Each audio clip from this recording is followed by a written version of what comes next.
Magandang araw po, welcome po sa aking channel, Love9TV. Patalas sa 10. Meron po ba kayong mga properties na napapabayaan or non-performing assets? Plan nyo yung ibenta, pero wala kayong oras pagbenta nito. Kung ito'y pagkakatiwala nyo po sa amin, tag lang po kayo sa aking numero. Usap po tayo. Gawan ko po ng video for free. Yes, libre po. Wala po kayong babayaran. Tutulungan pa namin kayong mabenta ang inyong property. Kami na po bala sa marketing, sa boosting or paid ads. Even sa tripping, hindi na po kayo mapapagod sa pag-entertain ng mga buyers. Kami na po bala sa lahat. Tawag lang po kayo. Nandito po tayo ngayon sa Estate Land General Trias, Cavite, kung saan meron po tayong bagong video presentation. 2 parsela ng lupa na residential property. Lahat pong parsela ay corner lot. Ang isang parsela po ay 599, kaya ang total lot area po nito ay 1,198 square meters. Ito po ay titulado, kaya wala po kayong maging problema sa documentation o sa transfer ng title.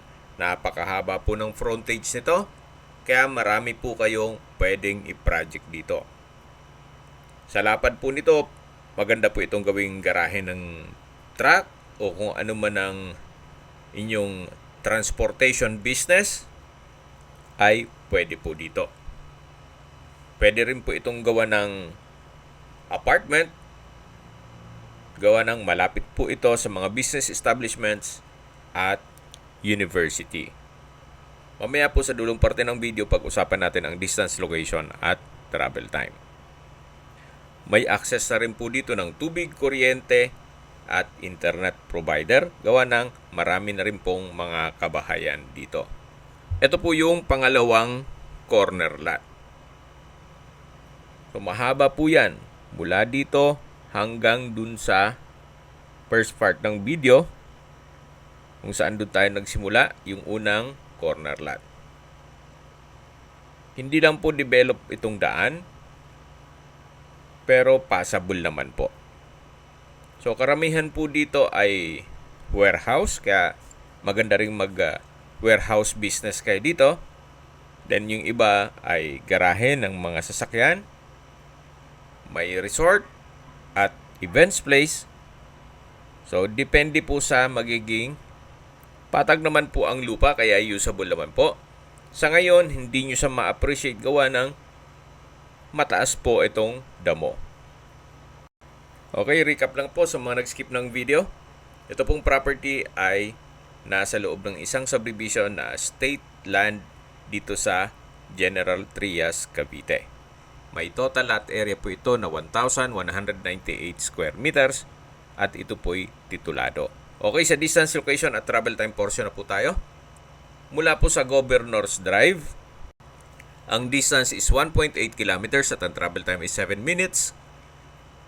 Kumpleto na po doon gaya ng DV Mart, Pure Gold, Walter Mart, Genstar Plaza, may mga fast food gaya ng McDonald's, Jollibee, at marami din pong mga bangko. Meron din pong St. Joseph Ferrer Parish Church at Gentry Medical Center and Hospital. At yan po yung lagi kong binabanggit sa aking video na dapat nyo i-consider sa paghanap ng property, yung meron pong malapit na hospital. Hindi ko naman po sinasabing sakitin kayo. Yan naman po for emergency purpose lang naman. At mula naman po sa Lyceum of the Philippines, Cavite Campus, ang distance is 2.4 kilometers at ang travel time is 6 minutes. Mula naman po sa Calax, Governors Drive Interchange, ang distance is 3.2 kilometers at ang travel time is 7 minutes. Mula naman po sa First Cavite Industrial Estate o FCIE, ang distance is 5.9 kilometers at ang travel time is 13 minutes. So kung meron po kayong mga transaction sa FCIE at kailangan nyo po ng gagawing warehouse, pwede na po ito. At least napakalapit lang po ng pag-transport ng inyong produkto. So mula naman po sa Robinsons Mall at SM, Dasmariñas, ang distance is 6.2 kilometers at ang travel time is 13 minutes. Kung manggagaling naman po sa Manila o sa airport, ang distance is 39 kilometers at ang travel time is 1 hour and 10 minutes. Okay, sa presyo na po tayo. Binebenta po ito ni owner sa halagang 6,500 pesos per square meter. Kung may mga katanungan po kayo, tawag lang po kayo sa aking numero. At sa mga kababayan naman natin nasa ibang bansa, meron po akong Telegram. Sa mga iPhone user naman, may iMessage. Meron din pong Imo, Skype, Viber at WhatsApp.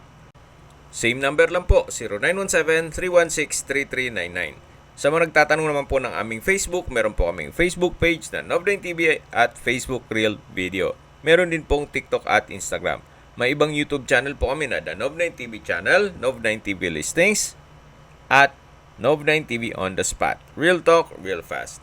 Sana po naibigyan nyo ang video presentation. Paki-like and subscribe na lang po sa aking channel para ma-update din po kayo sa aking future listings. Kung sakali po hanap nyo yung mas malaking sukat ng lupa, meron din po kami ibang listings na pwede nyong pagpilian.